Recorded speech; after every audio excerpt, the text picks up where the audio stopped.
કોની યાદમાં તો ડોક્ટર સર્વપલ્લી રાધાકૃષ્ણન। એ કોણ હતા? તો આપણા પૂર્વ રાષ્ટ્રપતિ હતા। કોણ હતા? પૂર્વ રાષ્ટ્રપતિ। બોલો બધા, ડોક્ટર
છઠ્ઠા અને પાંચમા ધોરણમાં ગઈ અને છોકરા ખૂબ સારું ભણતા હતા અને અમે નાસ્તો આપ્યો અને છોકરા દૂધ અમે દૂધ પીવડાવ્યું અને છોકરા અહીં ઉપસ્થિત સૌને મારો નમસ્કાર।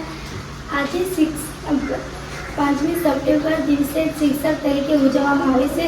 તો હું આચાર્ય થઈ હતી અને મને ઘણો બધો અનુભવ થયો કે હું પણ આવી રીતે ભણી ગણીને આગળ વધીશ અને મા બાપનું નામ રોશન કરીશ અને બાળકોએ પણ ઘણું। હું ધોરણ 7ની વિદ્યાર્થી। આજે શિક્ષકો બનીને સારું અને ભણાવ્યું। ગુજરાતી વિષય અંકિતા બેને ભણાવ્યું। ગણિત વિષય અંજુબેને શુક્લાબેને ભણાવ્યું।